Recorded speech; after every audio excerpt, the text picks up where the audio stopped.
What up, soldiers? Texas Grown 409, aka the Iraq Veteran Gamer, bringing you another installment of War Stories. At the end of this video, I'll be announcing the winners to the t-shirt giveaway, so please stay tuned to see if you won or not.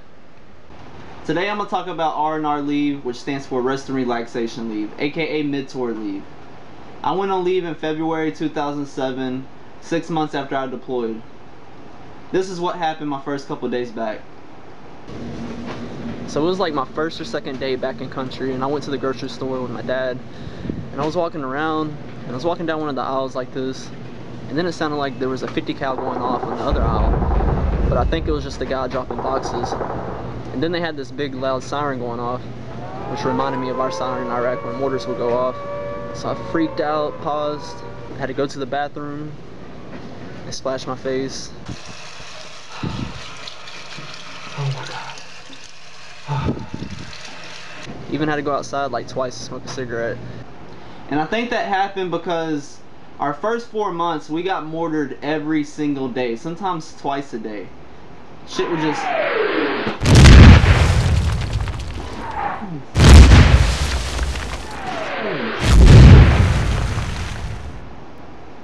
My second day back, I went to the club, and I was only 19 at the time, and I was wearing my uniform because I didn't have any civilian clothes. And they let me in the club for free, and they let me in as 21, which was awesome. But I had some dirty insurgents I almost had to take out because they were sitting there talking shit. Oh, you're just using that uniform to get attention. I was like, no, I just got back into the States like 2 days ago and I haven't been able to go get any civilian clothes yet. So fuck you, dirty insurgent. But rest and relaxation leave is 2 weeks leave. I was gone for a total of 21 days. Because this is what happens. So we take a Black Hawk from our fob 15 miles to the Baghdad International Airport, which is at Camp Liberty. We wait there for a day or two to fly out to Kuwait. Then you're in Kuwait for a day or two or a couple days, depending on how many of the flights are going out. Then you fly to Dallas, and that's when your leave starts. So I flew from Dallas all the way down to Beaumont. So pretty much what I did for my 2 weeks was I hung out with a bunch of friends and partied all the time. And towards the end of my leave, I went and visited Kamisha. Like, I took a Greyhound bus since I didn't have my car up to Fort Hood, which is about 5 hours away.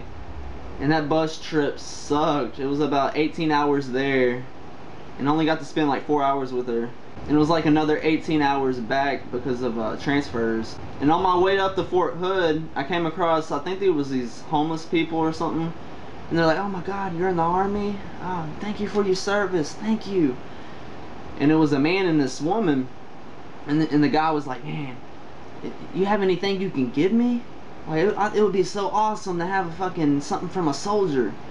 I was like, yeah man, I got something. Looked in my bag, and I had like this little it was a grenade pouch that went on my IBA, my flak jacket, my body armor.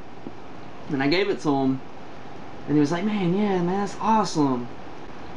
But when I got back from Fort Hood, I was kind of like stressed out. I don't know if I was getting the jitters for going back to Iraq or what, but I ate like, the whole time I was on leave, I ate like 2 pizzas. I couldn't eat anything. I couldn't sleep that much.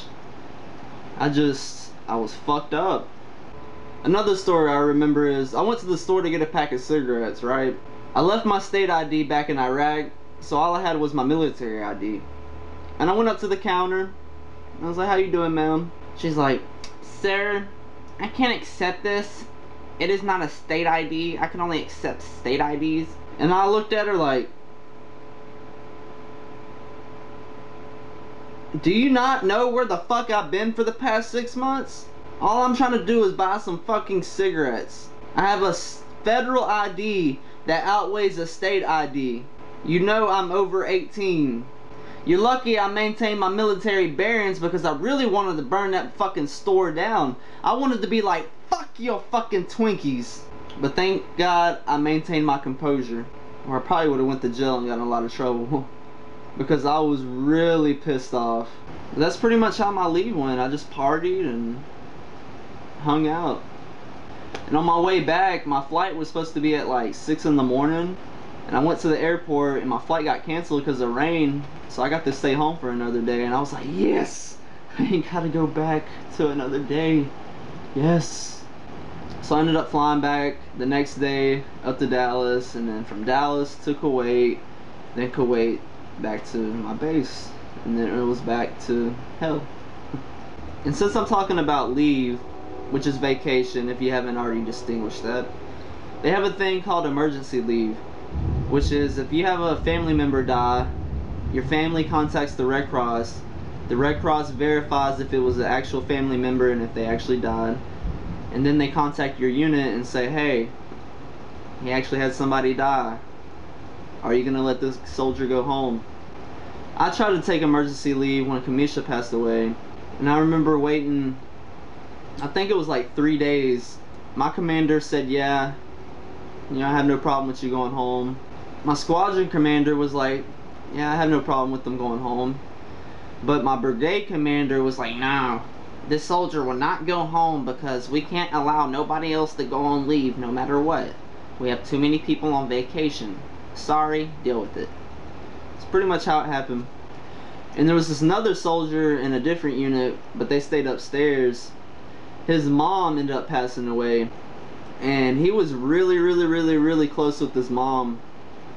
And they ended up denying his leave and wouldn't let him go to his fucking mom's funeral. Like, how the fuck are you gonna tell somebody you're not allowed to go to your... And that was a bug that was flying, that's why. But how are you gonna tell a soldier you can't go to your mom's funeral just because we can't allow nobody else to go home? So this soldier ended up trying to commit suicide because he was just fucked up at the time. It probably hurt real bad losing your mom and not being able to go to her funeral. You know, you only have one funeral. It's not like you have multiple funerals. But he ended up tying a rope and tried to jump off the second story stairwell. And a guy in our unit ended up saving him. And I think they ended up sending him home anyways. I don't really remember. But it's stupid. I think if it's somebody like your mom or somebody like that, they should let you go home no matter what.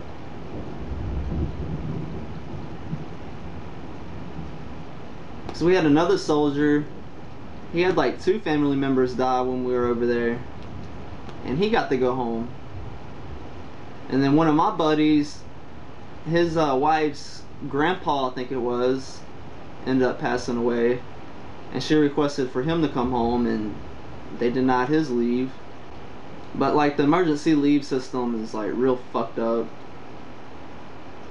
I think if there's a death, you should be able to go to the funeral no matter what.